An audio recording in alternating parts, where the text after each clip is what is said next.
mountains, and I rise like the day. I rise up, I rise unafraid. I rise up, and I do it 1,000 times again.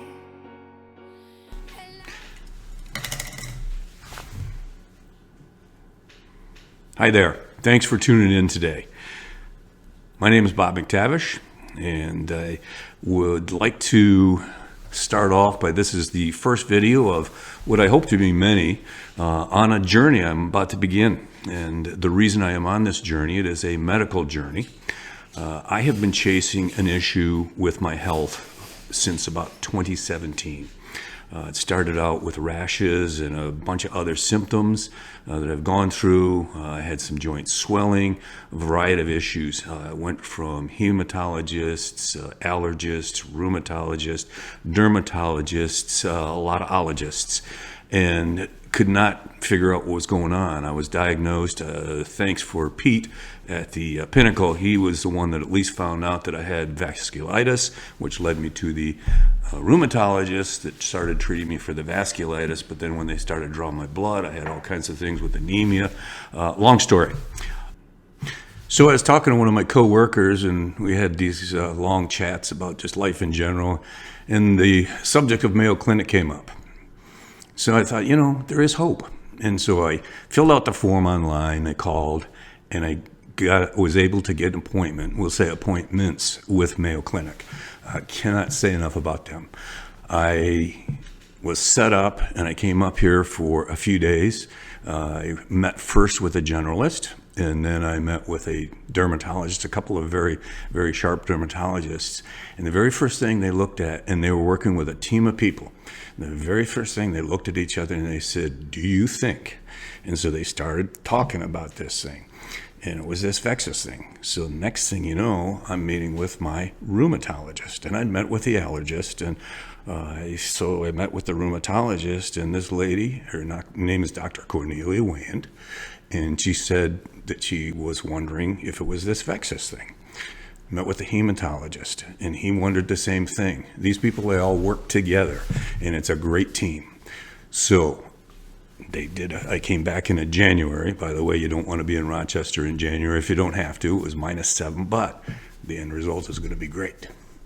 I wound up, I came here and I did the blood test, and there's this UBA1 marker. Again, I'll hopefully pass on information about that as we go, and it came out positive. So I was diagnosed with VEXAS, VEXAS, and it's an acronym, vacuoles, enzyme, UBA1, somatic, autoimmune, so they're all in there.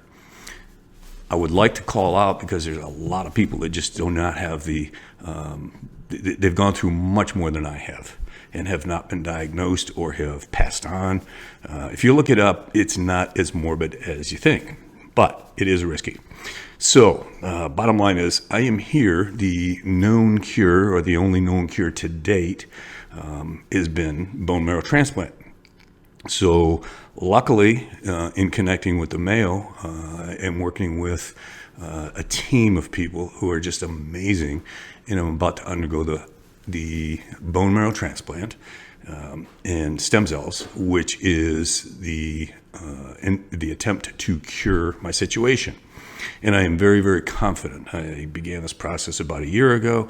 I kind of went into a state of, I won't say denial, but reluctance. I was afraid of the risk, and I am ready today and probably more confident than I have been any time since this process started that this is all going to go well.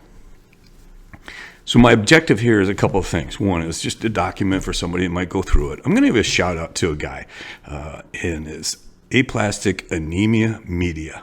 And thank you for doing your videos. And also when I reached out to you on the comments, you responded with what you're using the camera. Just by the way, I looked up my little mini iPad's got the best camera that I own, so I didn't have to buy a new one. But thank you for what you've done. And so my journey is to do two things. VEXAS.org.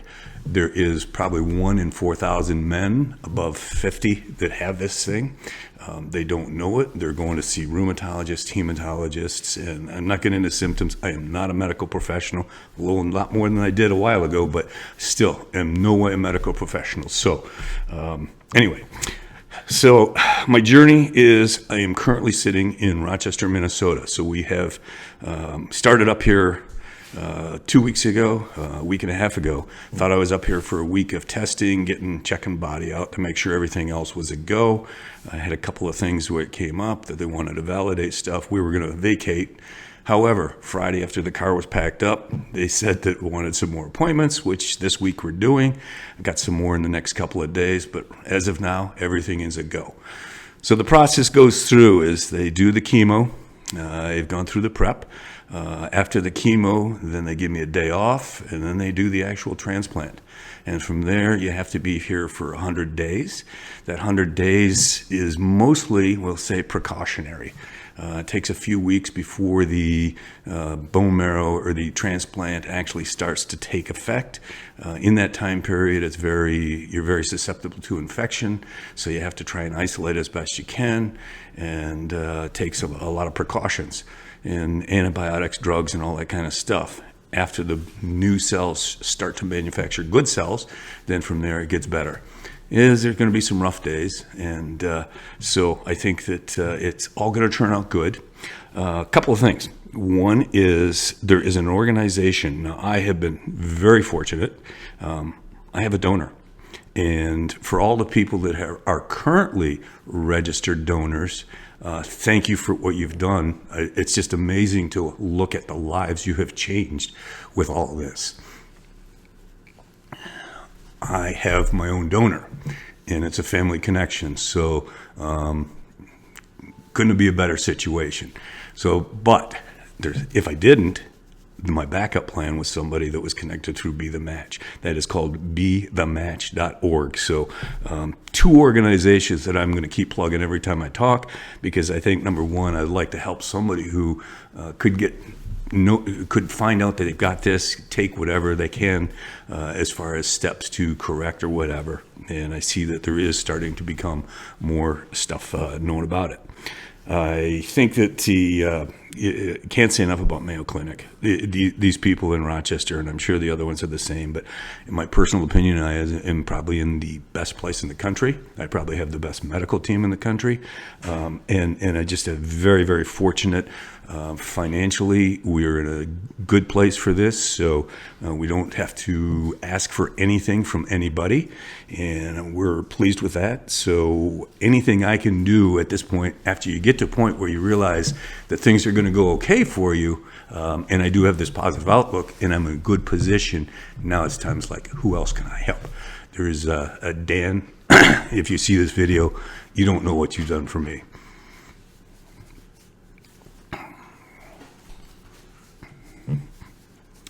Dan was he was the first one that had the transplant from here.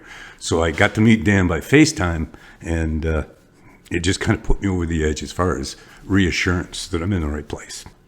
So my journey, here it is. Today is, we're getting to the tail end July. Again, we got very lucky. We're in a place here, we've got a nice residence set up. We were able to get in. We're at a place called the Berkman, and I guess a shout out to the people at the Berkman. It just, you cannot believe the extent to what the people within, not the Berkman, but just the whole Mayo atmosphere. It doesn't matter if they're Mayo people, hotel people, whatever. Everybody here is, what can I do for you? And the Berkman, they've got a full-time concierge. Right now, there's days that I actually have a little time that I need a little assistance getting on and off the bus. Shelley and Ed are the bus drivers. They shuttle us back and forth, and they are just a joy to be around. I don't know how they keep that positive attitude. Everybody at the Mayo Clinic, it's just, I have not seen anybody that doesn't love their job there. So that has a very positive effect on me. A couple of things I'm going to be going through. As you can see, I still have some hair. It's gray. I've always heard it's better go gray than have it go away, but unfortunately, it's going to go away. So we're going to, in the next couple weeks, A-Plastic, I saw him did the mohawk, and even one of the nurses said, this is your chance to try anything. So I'll be losing my hair. It'll grow back, and I don't care. I'm going to be okay. So this is my first one. Edit, it's probably a little rough for the first one. Probably going to have to chop some of this out. Sorry for getting emotional, but it is. One other thing is you need a caregiver. My caregiver is a little bit of an introvert and doesn't like to be on the camera. All the people that know me know who she is. And I am lucky. I have a retired nurse who is been by my side for 49 years next month and has made it possible for me to get here.